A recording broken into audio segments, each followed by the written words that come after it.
Dante Bellondi opened the wrong door at exactly 7:38 p.m. The private corridor outside the grand ballroom was quiet. Too quiet for a night when the richest people in San Francisco were gathered beneath chandeliers, raising glasses to sick children and pretending charity made them clean. Music drifted through the walls. Camera flashes flickered beneath the cracks of closed doors.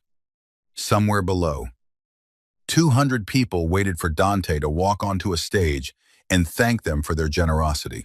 But Dante did not reach the stage. He reached a wardrobe room. He turned the brass handle, stepped inside, and saw the one thing Elena Harper had spent months hiding. She stood near the mirror with her back half turned, a stained ivory blouse slipping from one shoulder. A clean black silk shirt clutched against her chest.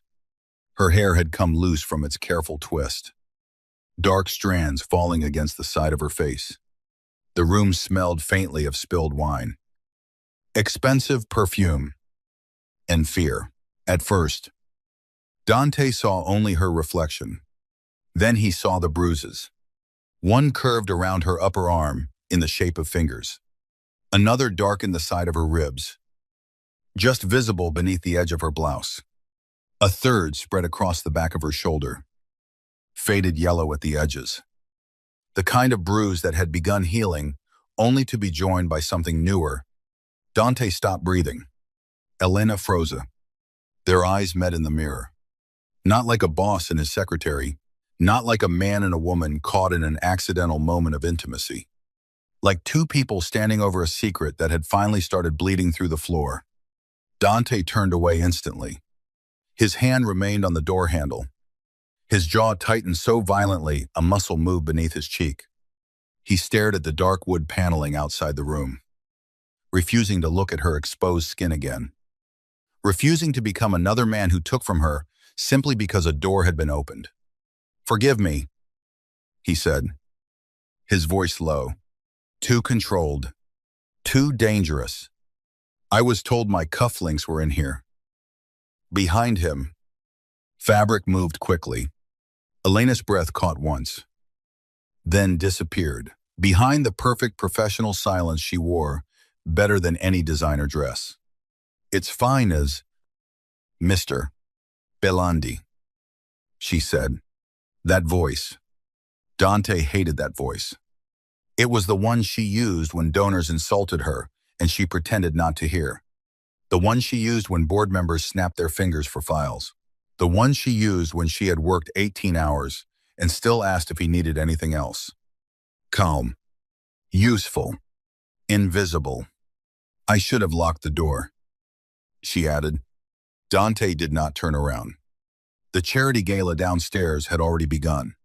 In 18 minutes, he was supposed to give a speech about hope. In 28 minutes, Dr. Julian Cross would be honored as the miracle surgeon of State 3, Aurelia Children's Hospital.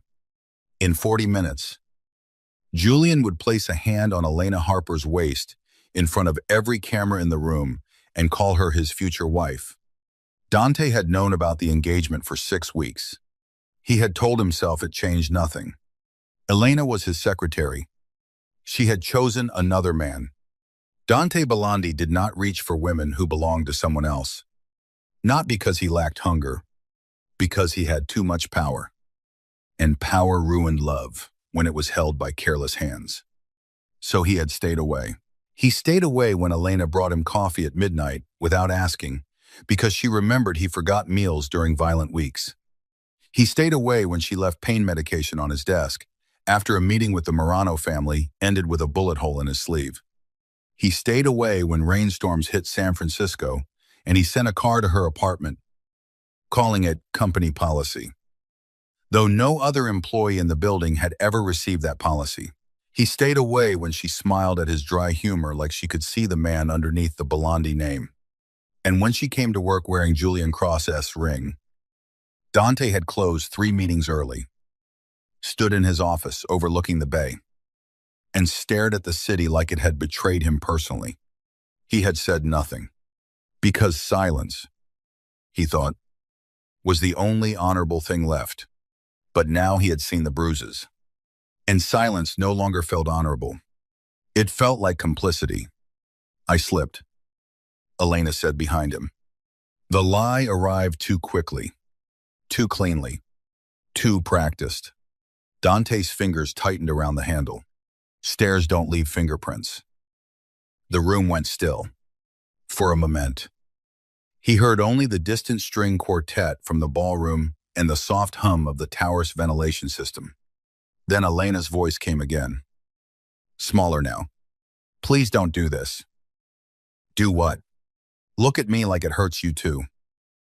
The words cut through him with such precision that Dante closed his eyes, because it did hurt. It hurt in a place he had thought long dead. He heard her finish buttoning the blouse. He heard the careful inhale she took before opening the door wider behind him. You can turn around now, she said. Dante turned slowly. Elena stood fully dressed in the black silk shirt, her sleeves buttoned at the wrists, her collar high enough to hide the mark near her shoulder. Her hair was pinned again. Her face was calm, too calm. Only her eyes betrayed her. They always had. Elena's eyes were the reason Dante knew she hated gala speeches, though she wrote them beautifully. They were the reason he knew she preferred tea, but drank coffee during overtime because it kept him from noticing she was tired. They were the reason he knew she was kind, even when she pretended not to be. Tonight, her eyes held fear. Beneath it was something worse. Resignation. Who did this to you? Dante asked. No one you can punish. A dangerous stillness entered him. Try me. Elena looked toward the hallway, where warm gold light leaked from the ballroom doors. Applause rose in the distance, polished and empty. You can punish him, she whispered.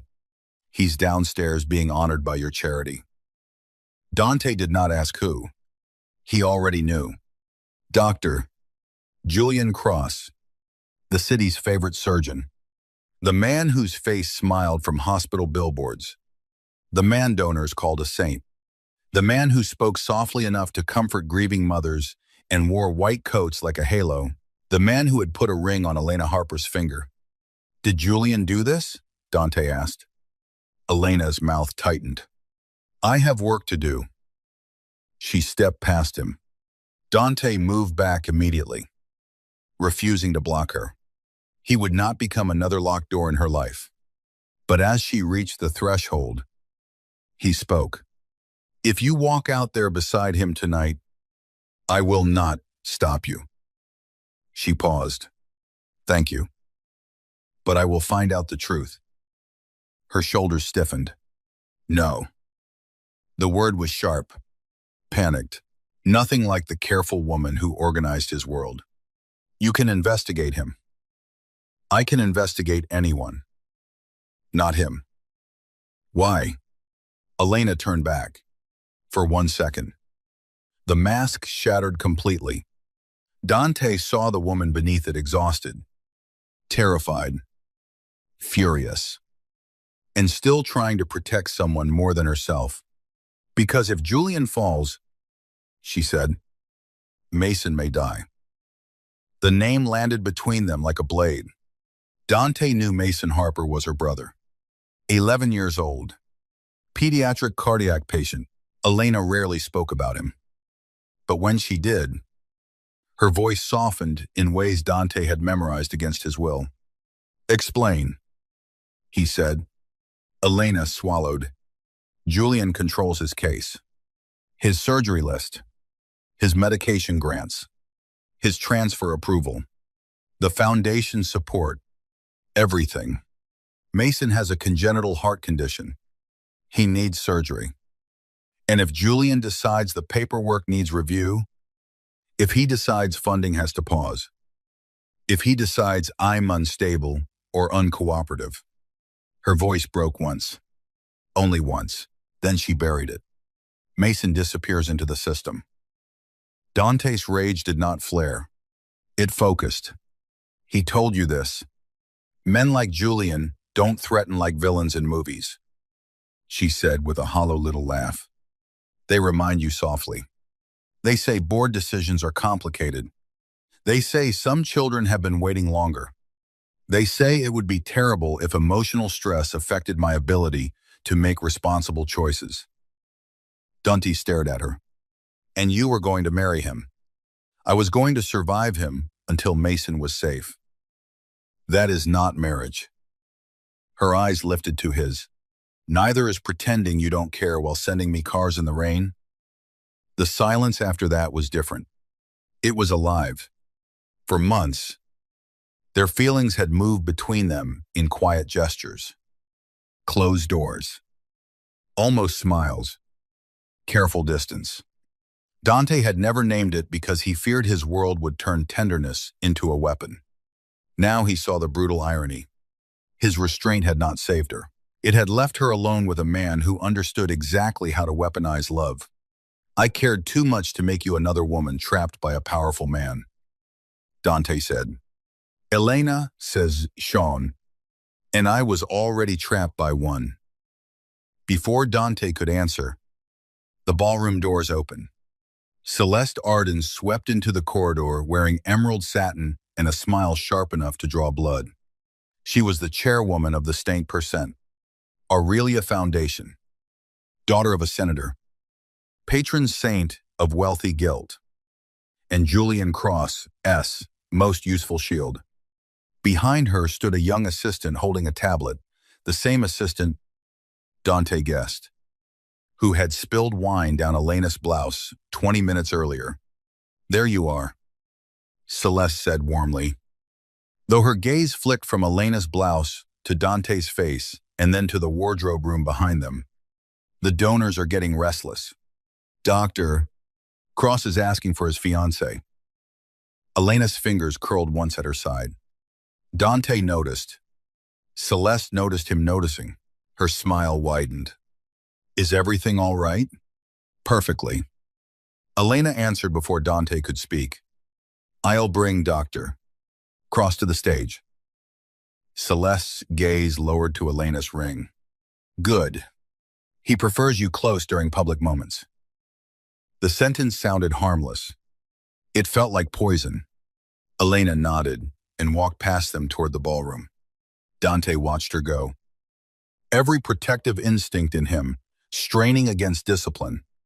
Celeste lingered. She's delicate, she said lightly. Brilliant assistant. Of course, but emotional. Julian has been very patient with her. Dante looked at her. Has he? You know how women can be when they come from difficult backgrounds. Grateful one moment, resentful the next. Julian saved her brother's life. Or close enough. Sometimes gratitude becomes confusion. Dante's voice dropped. Be careful. Celeste. Her smile stiffened. Of what? Speaking to me as if I confuse cruelty with charity. Then he left her standing there and entered the ballroom. The grand hall of Belandi Tower glittered beneath crystal chandeliers. White roses climbed marble columns. Champagne flowed near a fountain shaped like an angel. Screens along the wall showed children smiling in hospital beds. Surgeons in blue gowns. Donors shaking hands. Headlines praising the saint. Aurelia Foundation for Miracles. Money could apparently purchase. The guests wore diamonds in sympathy. Dante had hosted enough charity events to know wealthy people loved generosity most when photographers were present. Near the stage, Julian Cross stood surrounded by donors. Tall, handsome, silver-brown hair perfectly arranged, tuxedo immaculate, smile gentle enough to lower anyone's guard. He looked like a man designed by public trust. When Elena approached, Julian's smile softened for the cameras. Privately, his thumb pressed into her upper arm, exactly where the bruise hid beneath silk. Elena's mouth did not move, but Dante saw the tiny change in her breathing. Julian leaned close and kissed her cheek. There you are, he murmured. Dante was too far to hear the words, but he read the shape of them on Julian's mouth. You changed too slowly. Elena stared forward. The spill took time to clean. "You should be more careful," Julian said. "People are watching." "I know. Good girl." Dante felt murder rise behind his ribs. Rocco Vane appeared at his side. Broad-shouldered, silent, loyal for 15 years. "Boss, I need everything on Julian Cross." Rocco did not blink. The surgeon. Every complaint. Every lawsuit that vanished. Every nurse who resigned without explanation. Every patient file his signature controls. Especially Mason Harper. Rocco's gaze shifted briefly to Elena. He understood more than most because he listened better than he spoke. "Quietly," Rocco asked. "So quietly the dead will envy you." "And if he's clean?" Dante watched Julian place his hand at Elena's lower back, guiding her toward the stage like she was something he owned. "He isn't." Rocco disappeared. Dante moved through the crowd, accepting handshakes, refusing conversations, letting old men praise the generosity of the Belandi family while his attention remained on Elena. He saw how she stood beside Julian with perfect posture, how she smiled when donors spoke, how she angled her body away from Julian's touch without making it obvious, how Julian performed tenderness when cameras turned and applied pressure when they turned away. The performance was flawless. That was what made it monstrous. On stage, Celeste introduced the evening. She spoke of hope, healing, innovation, and children saved by collective compassion. Her voice trembled in all the right places. The crowd leaned in, hungry for the feeling of goodness. Then she invited Julian to speak.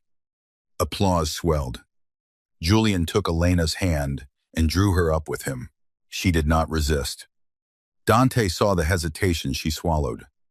He saw the courage it took to stand under bright lights beside the man who had marked her body and threatened her brother with bureaucracy. Julian smiled at the audience. "Every child deserves a chance," he began. "Every family deserves hope." Elena's face remained composed, but pain flickered through her eyes. "Some of you know my work through the operating room," Julian continued. "Some through the foundation, but tonight, I want to honor someone who has taught me the private meaning of hope, my future wife, Elena Harper." The room applauded. Cameras turned. Elena's fingers tightened around the program card in her hand.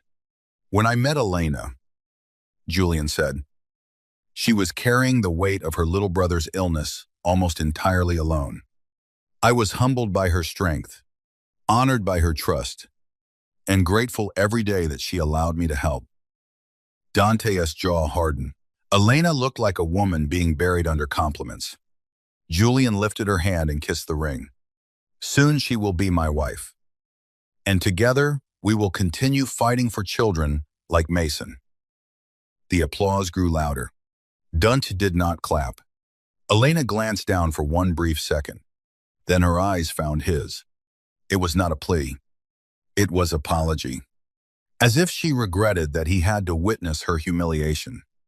As if his pain was another burden she had to manage.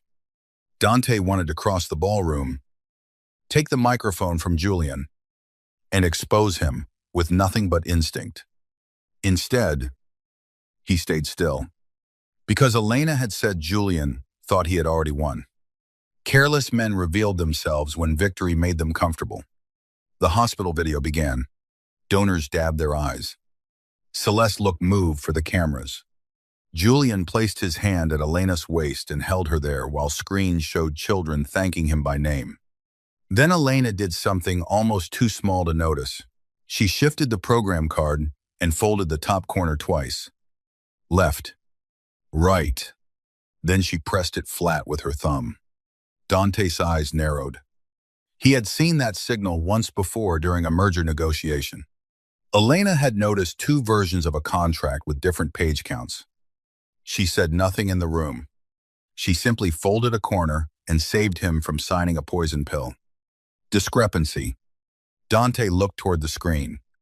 At the bottom of the donor list, one name appeared twice. Haldren Medical Logistics. Haldren Medical Logistics. A single letter changed. A shell variation. A mistake. No. Elena had found something. Julian finished his speech to thunderous applause. Elena stepped down first, and Dante met her near the side corridor before Julian could reclaim her. The duplicate name, Dante said. Her lips barely moved. You saw it. Tell me. Not here. Elena. She glanced toward Julian, who was shaking hands with Senator Arden. Heldren isn't a donor, she whispered. It's tied to transplant transport records. The misspelled version appears in internal payment logs. How do you know that? Because I copied the logs. Dante stared at her.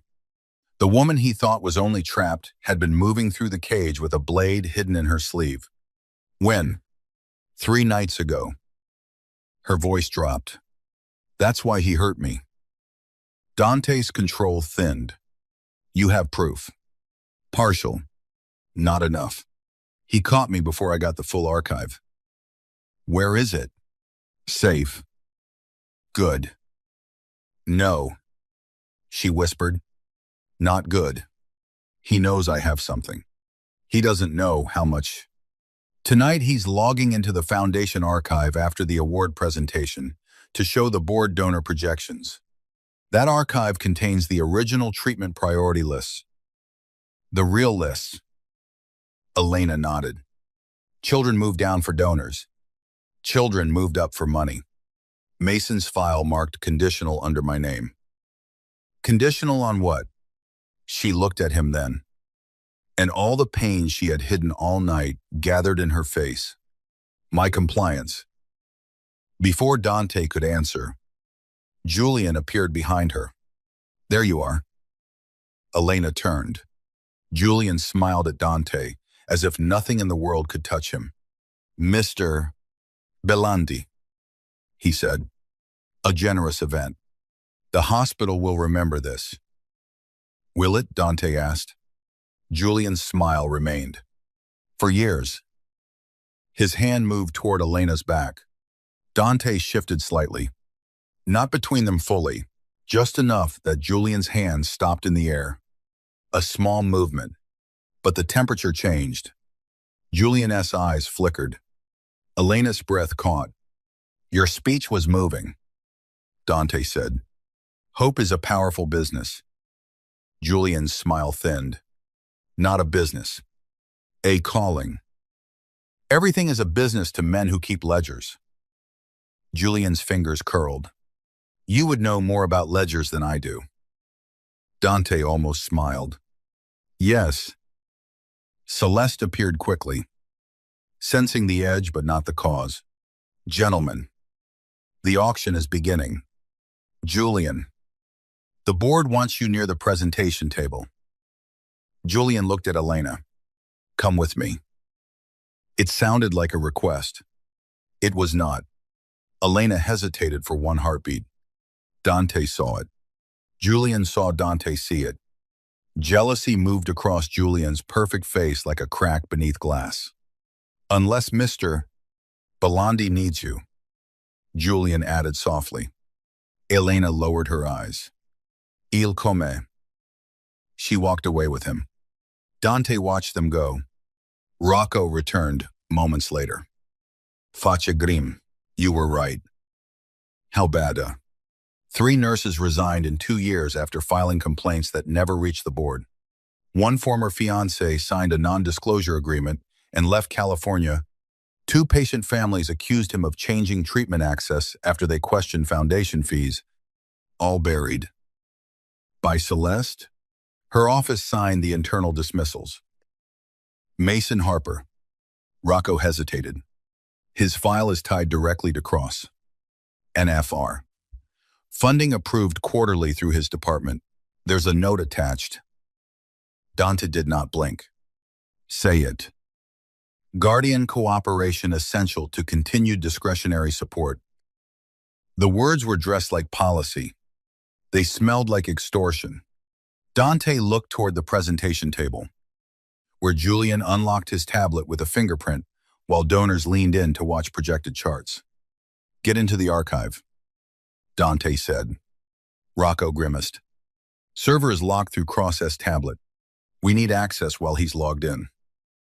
"Elena already knows that. She told you. She's been fighting him longer than we have." Rocco looked toward Elena with new respect.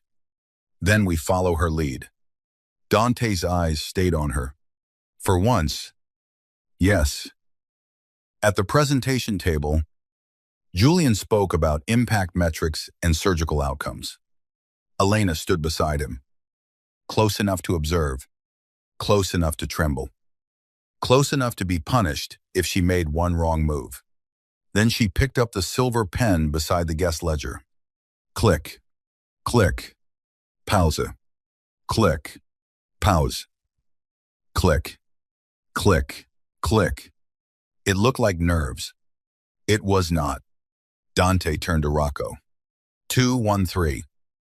Rocco related to Marco in security. Try 213 as the archive segment key. 30 seconds later, Rocco's phone buzzed. His eyes lifted. "We in the outer layer." Dante felt something like pride cut through the rage. Elena had given them the first door. Across the room, Julian stopped speaking. His gaze lowered to his tablet. A notification had appeared. Not obvious to anyone else, but Dante saw the shift in his posture. Julian knew someone had touched the system. His head rose slowly. His gaze found Elena.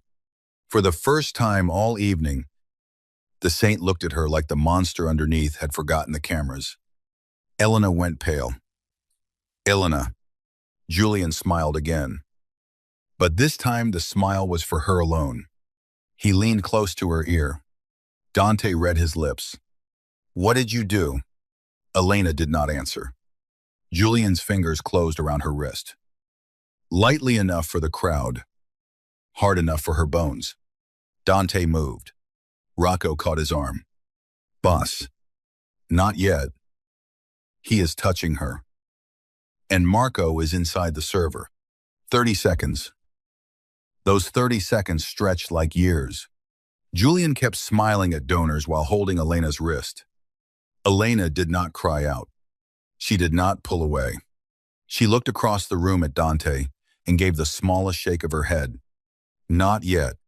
She was telling him not yet. Dante hated her courage because it required her pain. Then Marco's message arrived on Rocco's phone. Inside. Downloading. A second later, the ballroom screens went black. A murmur moved through the crowd. Celeste snapped at a technician.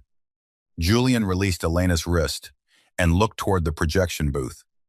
Then a new image appeared on every screen in the room. Security footage. Elena entering a restricted archive office at night. Elena opening a drawer. Elena removing a flash drive. Elena transferring money into an account under her name. Gasps rose around the ballroom. Celeste turned with practiced horror. "Oh my God."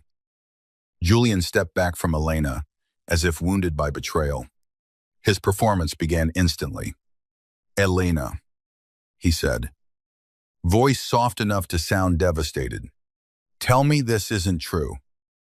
Elena stared at the screen, stunned. The footage was real enough to be dangerous and false enough to destroy her. She had entered the archive. Yes, but the money transfer was fake. The drawer was staged. The timestamps had been altered. Julian had prepared this. He had known she might try something tonight, and he had built a trap inside her escape.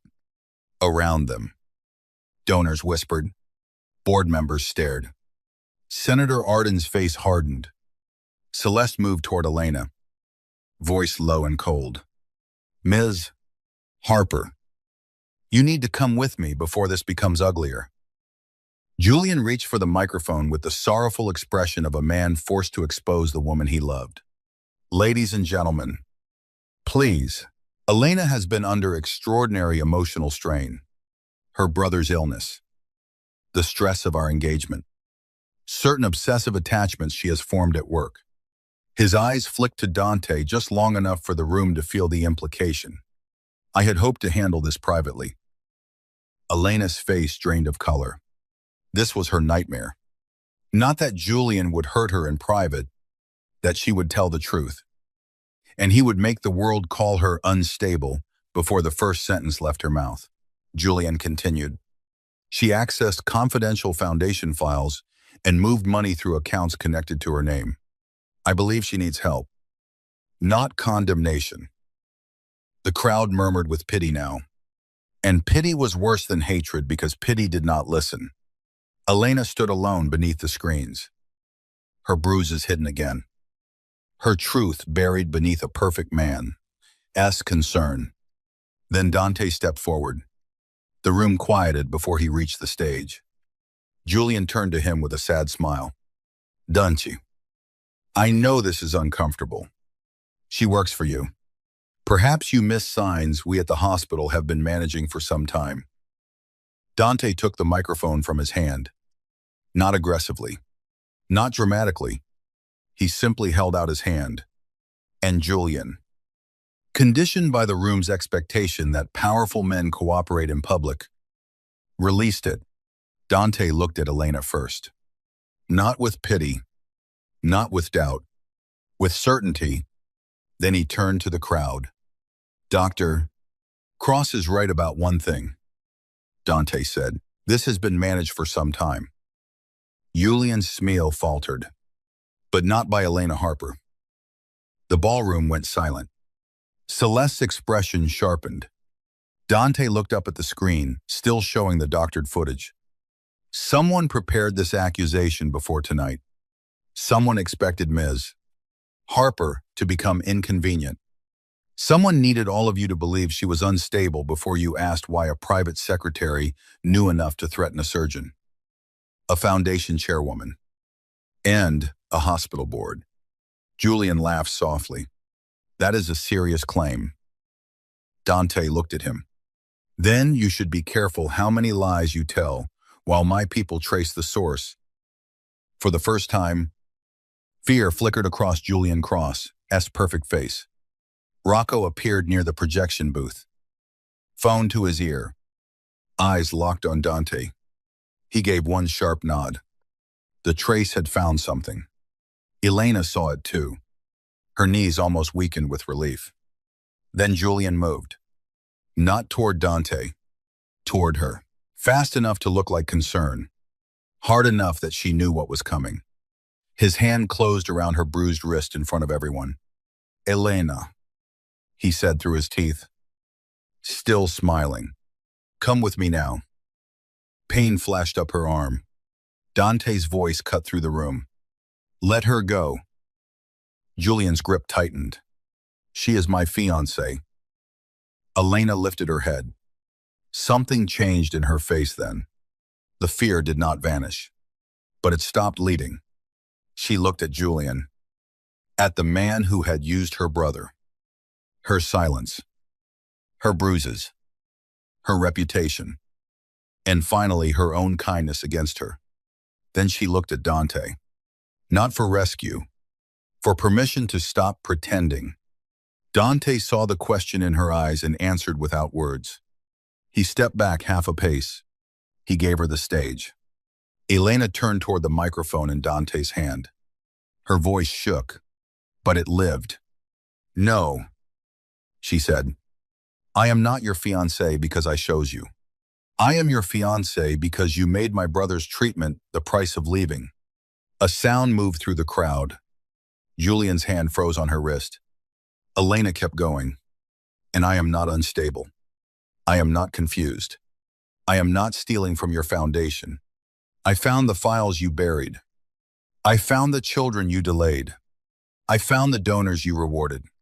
And 3 nights ago, when you caught me copying proof, you put these bruises on my body and told me no one would believe a secretary over a man who saves children. Julian's face twisted. Enough. He yanked her wrist. Dante caught his hand. The movement was clean, controlled, and final. Julian tried to pull free, but Dante's grip did not move. The entire ballroom watched the famous surgeon's mask crack. Dante leaned in, voice low enough for the first rows to hear. "You will never touch her again." Then the screens behind them changed. The doctored footage vanished. In its place appeared a hospital file marked Harper, Mason. Beneath it, Guardian cooperation essential to continued discretionary support. Then another file. Treatment priority adjustments. Donor-linked approvals. Internal complaints dismissed by Celeste Arden's office. Names. Dates. Signatures. The ballroom erupted. Celeste shouted for the screens to be shut off. Senator Arden stood. Julian stared at the evidence. Then at Elena. Hatred bare now. "You stupid girl," he has said. "You think this saves him? You think this saves your brother?" Before Elena could answer, Rocco's voice came through Dante's earpiece. "Boss, hospital security just reported unauthorized access to Mason Harper's room." Dante's blood turned to ice. Elena saw the change in his face and knew instantly. "Mason," she whispered. Rocco's voice came again. Sharper now. A transfer team entered with Foundation credentials. They were trying to move him. Julian smiled. Not the public smile. The real one. Elena did not scream. The sound that came out of her was smaller than a scream. Weaker than a cry. The kind of broken breath a person makes when fear goes too deep for the body to know what to do with it. "Mason," she whispered again. The whole ballroom, with its chandeliers and roses and cameras and champagne, disappeared from her mind as if none of it had ever mattered. She ran.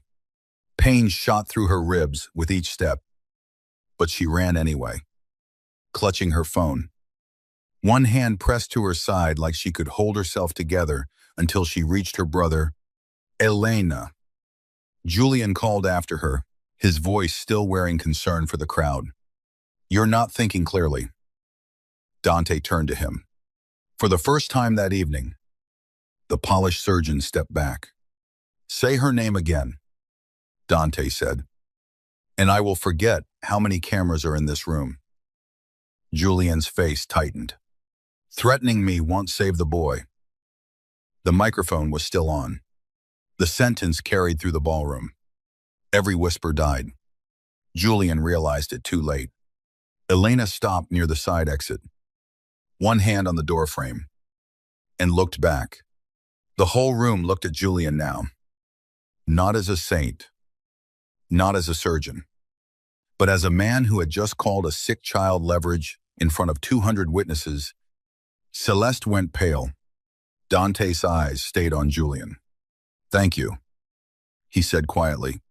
"That was the first honest thing you've said tonight." Then he looked at Rocco. "Lock the building. No one leaves with a wiped phone, a broken tablet, or a deleted file. Oh, send every recording to Marco, our federal contact, and Dr. Naomi Pierce. Now." Julian's expression shifted at the name. "Naomi Pierce has no authority in my hospital." "She does now." Elena could not wait another second. She ran into the private corridor. Dante followed. Behind them, the ballroom exploded into chaos. But Dante did not look back. Power meant nothing if it arrived too late. The private elevator took 17 seconds to arrive. Elena knew because she counted each one like a prayer. Her phone shook in her hand as she called Mason's room. No answer. She called again. No answer. The elevator doors opened and she rushed inside. Dante entered behind her. Rocco followed last. Phone pressed to his ear.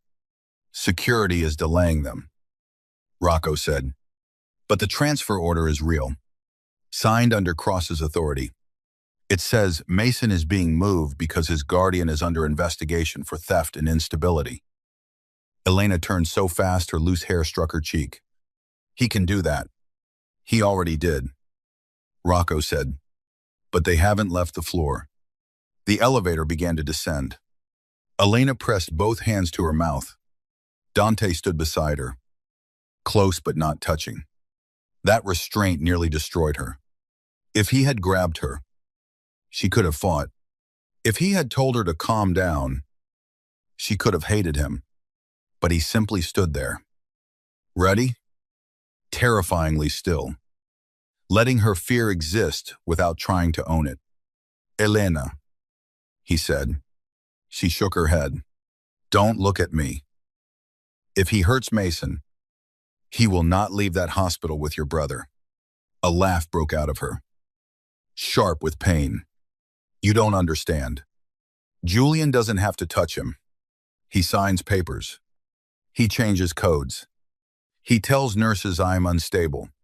He says words like protocol and liability. And suddenly, I'm outside a locked door, begging to see the only family I have left. Then tonight, Dante said, we remove his words from the system. You can fix 4 years in one night. No, he said, but I can make sure he never gets another one. The elevator opened into the underground garage. 3 black SUVs were already waiting. Engines running. Headlights burning white against polished concrete. Elena moved toward the nearest one, but her knees nearly gave out. Dante reached instinctively, then stopped before touching her. May I? The question landed in the middle of the emergency like a hand held over a wound. Elena looked at him, breathing hard. Then she nodded. Dante put one arm around her carefully, supporting her without pulling her into him, and guided her into the SUV. Rocco took the front seat. The driver pulled out before the door fully closed. San Francisco blurred outside the windows, silver and black and wet beneath winter rain. Elena kept calling Mason's room. Still no answer. Then her phone buzzed with a video call from an unknown number. She answered so quickly she nearly dropped it. Mason's face filled the screen. Pale. Frightened. Oxygen tube slightly crooked. He sat upright in bed, clutching the small stuffed fox Elena had bought from a thrift store after his first surgery. Behind him, voices argued in the hallway. Elena, he whispered. Her heart cracked. Mason, baby, where is your nurse? They said, I have to go. Who said? A lady with a blue folder. She said, you did something bad. And doctor, Julian has to protect me. Dante's hand curled into a fist on his knee. Elena forced her voice soft. Listen to me. You did nothing wrong. I did nothing wrong. Don't sign anything. Don, let them take your bracelet off. Don't let them move your bed unless Nurse Mara or Dr. Patel is there. Okay. Mason's lips trembled. Doctor, Julian said, if I fight, it makes you look worse. Elena closed her eyes. That was Julian's genius. He knew how to make fear sound like obedience.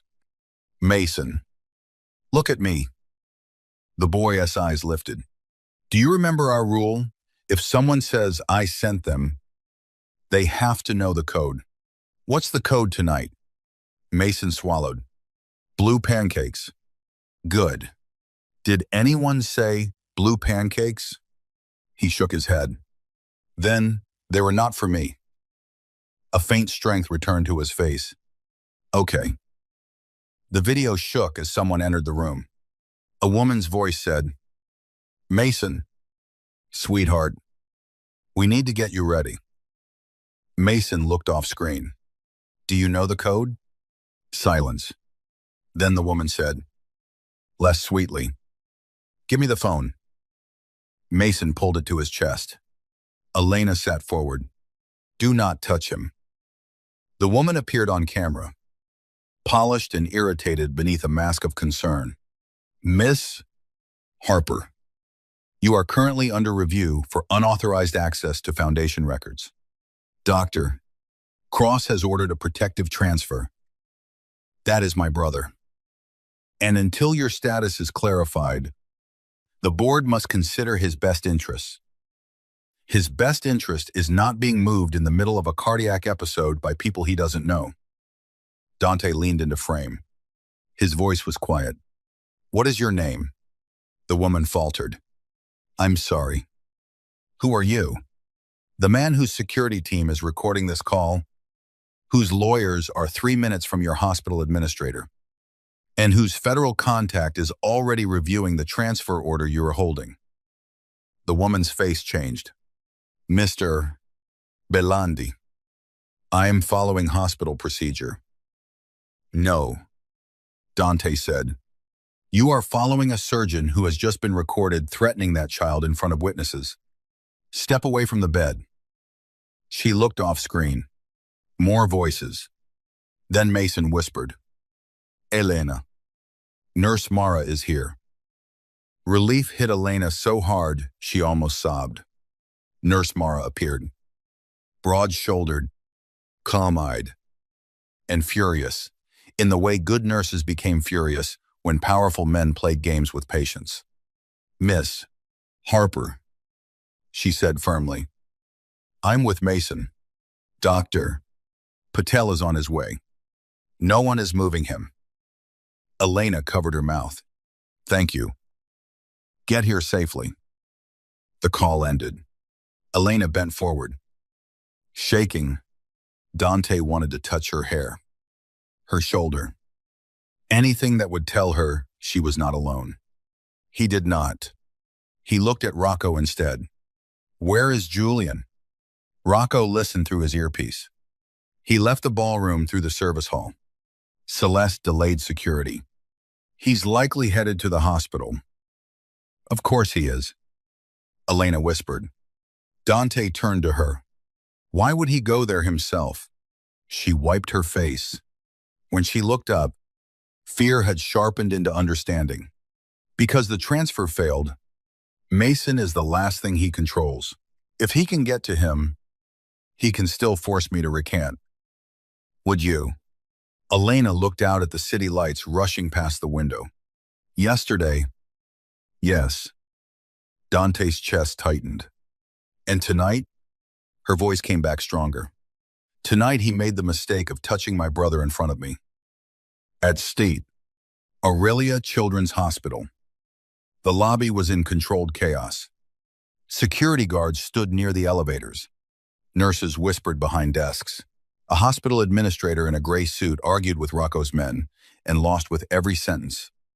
Elena stepped out of the SUV before it fully stopped. Dante moved with her. Every eye turned toward them.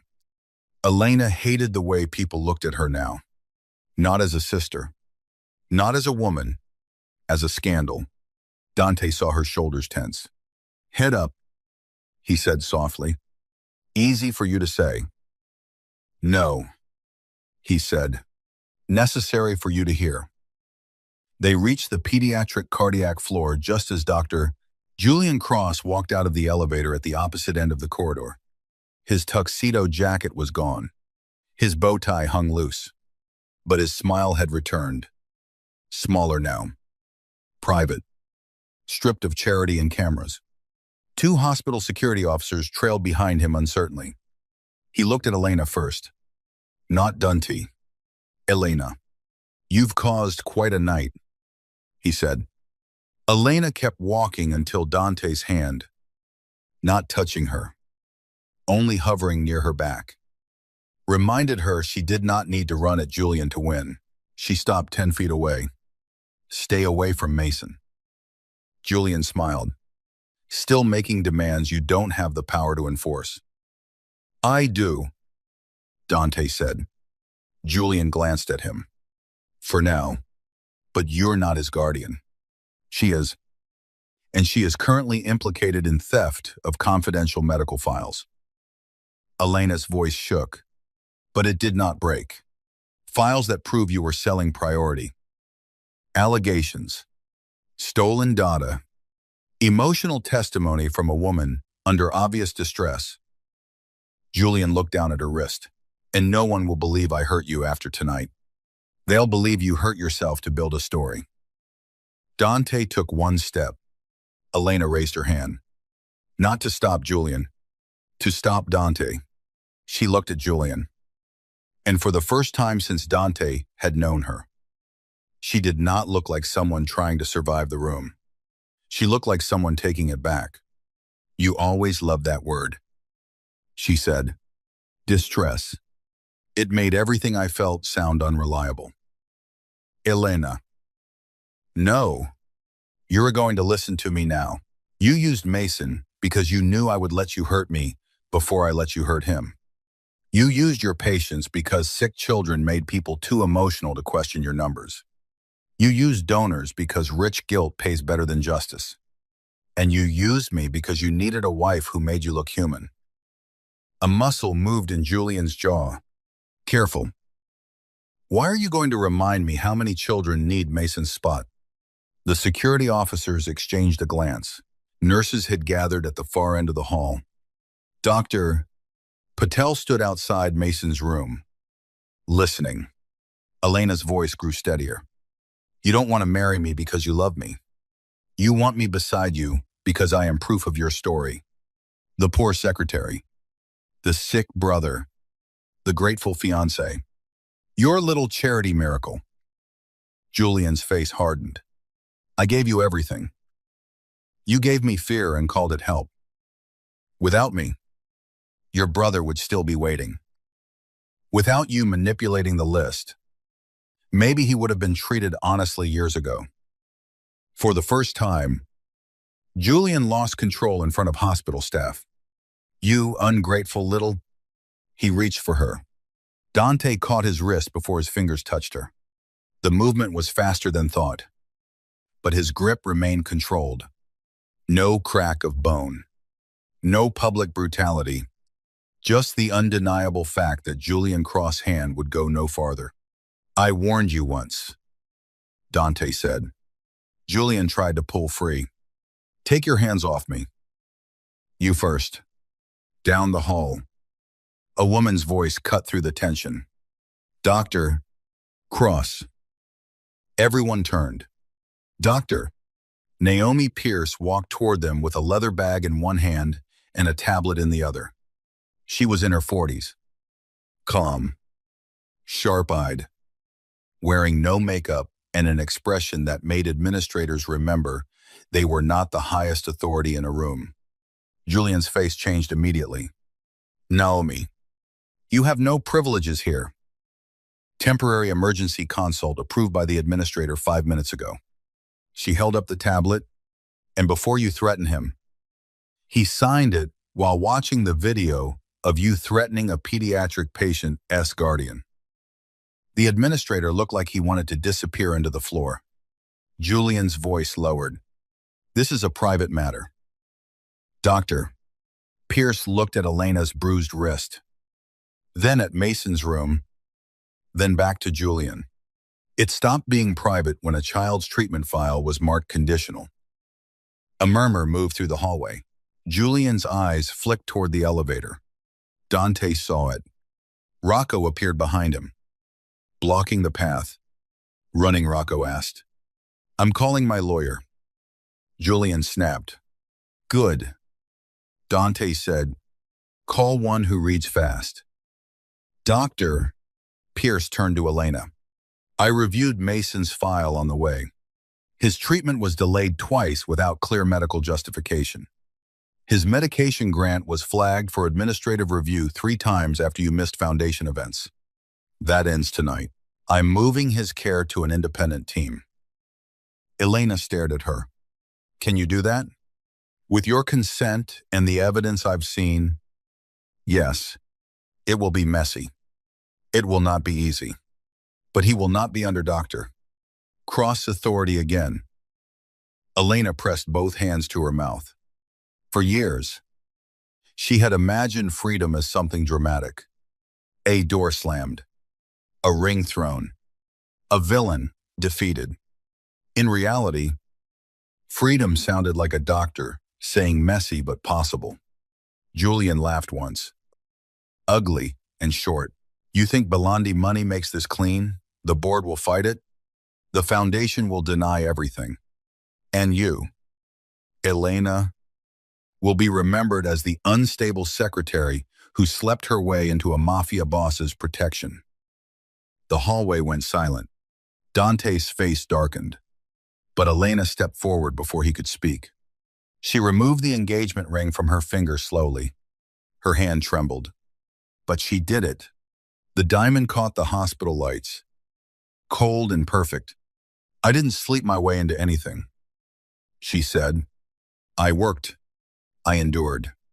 I stayed quiet because I thought silence was the price of Mason's life.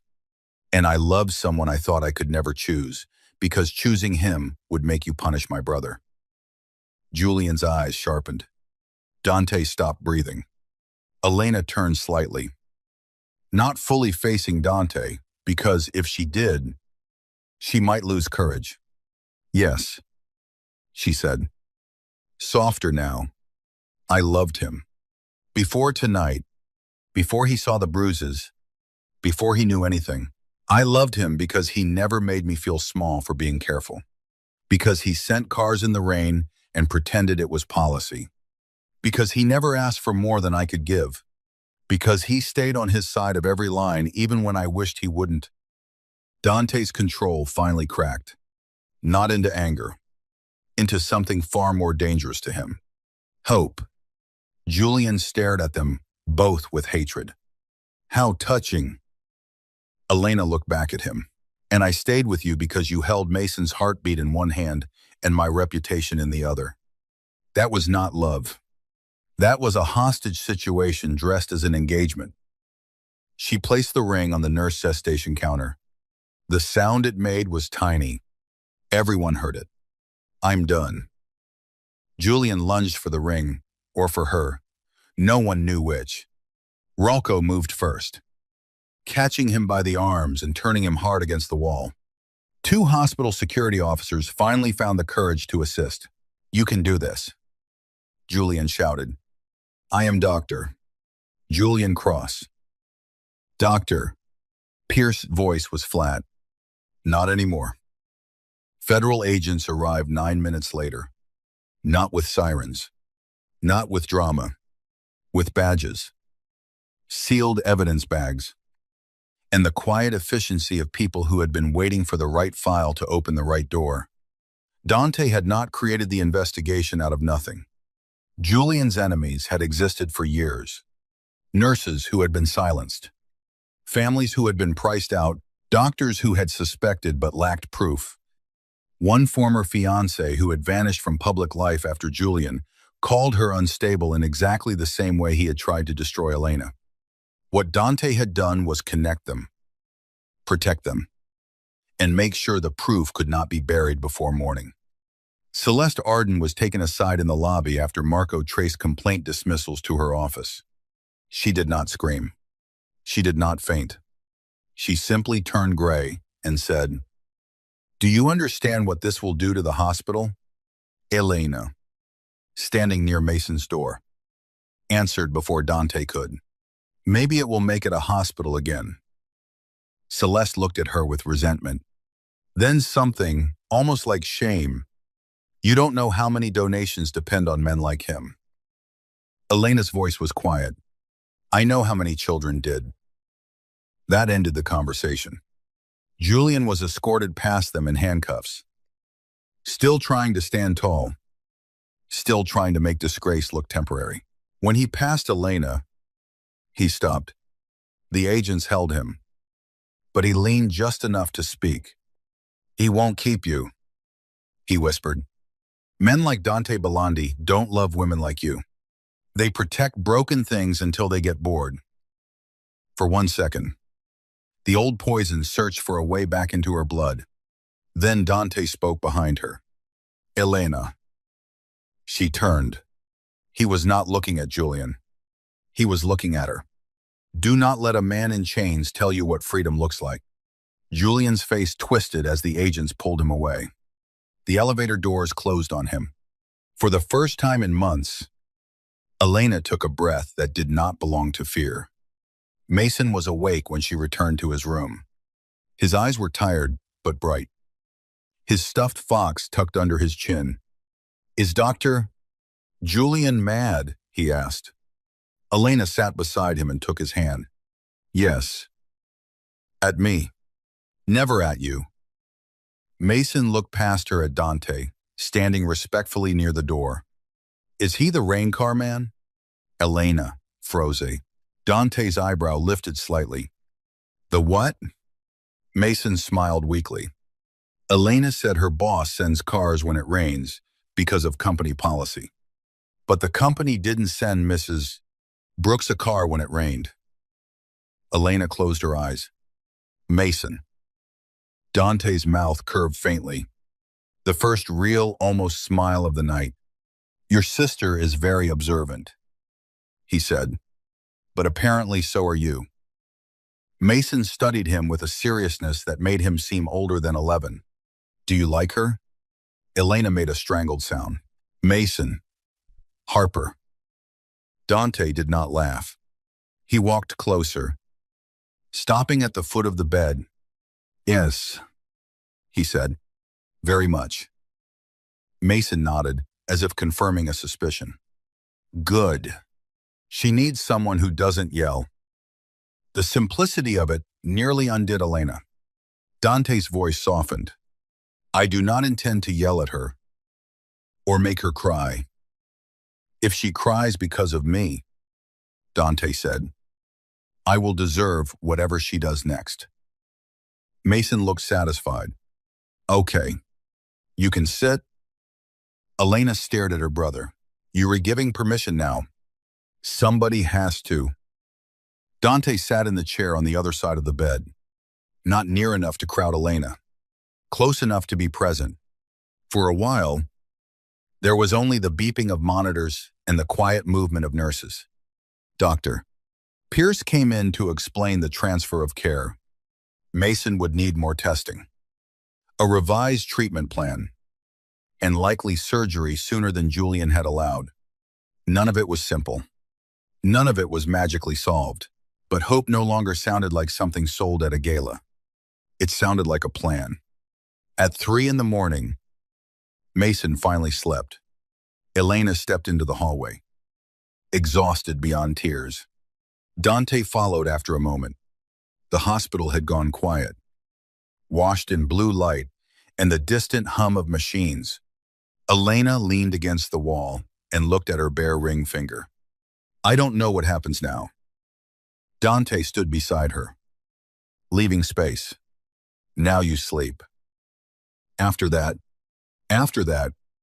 Mason gets care. Julian faces what he did. Celeste and the board answer for what they hid. And me." He looked at her then. "You choose." She gave a tired laugh. "That sounds generous." "It is not generosity. It is repair." "Repair for what?" "For every powerful man who made choice feel like a trick." Elena's eyes filled. "Including you." The question was quiet. "Brave." Dante took it like he deserved it. "If I ever do." "Yes." She looked down the hall toward Mason's room. "I can't go from belonging to Julian's story to belonging to yours." "I know. People will say I used you.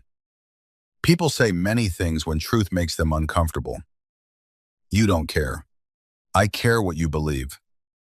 She finally looked at him. "What if I don't know yet?" His voice was steady. His eyes were not. "Then I wait." "Dante. I loved you enough to stay silent when I thought silence protected you," he said. "Now I will love you enough to wait until your choice is free." Tears slipped down her face. This time she did not hide them. She was too tired to perform strength and too free. Suddenly, to apologize for being wounded. Dante lifted his hand slightly, stopping before touching her cheek. "May I?" She closed her eyes and nodded. His thumb brushed one tear away. Gentle as a vow he had no right to make yet. The touch was small. It shook them both. Morning came pale and cold over San Francisco.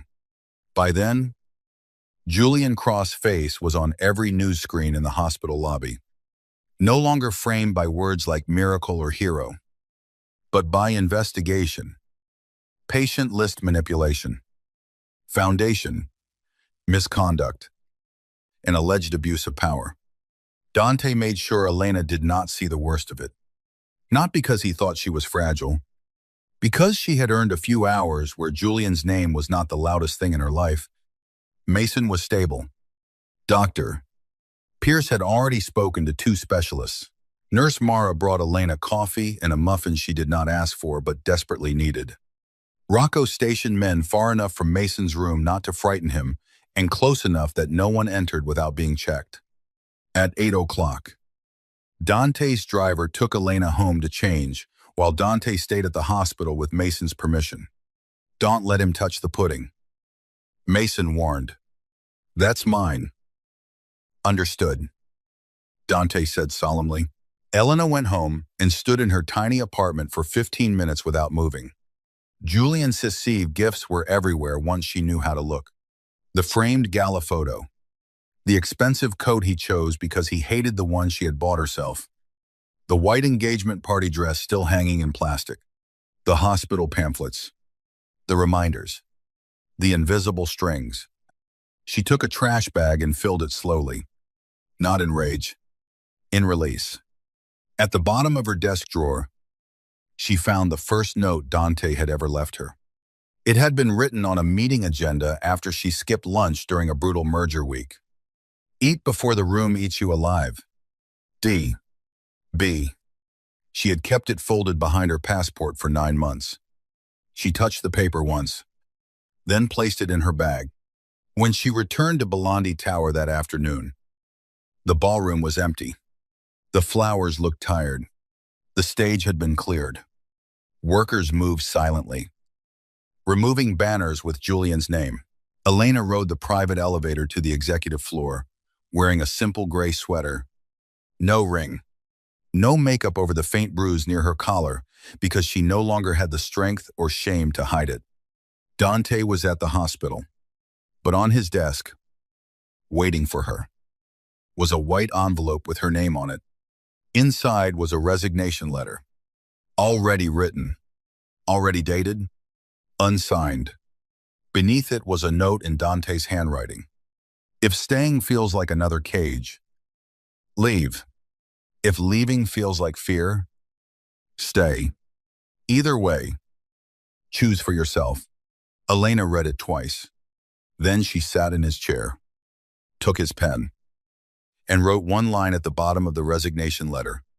She folded it, placed it back in the envelope, and left it in the center of his desk.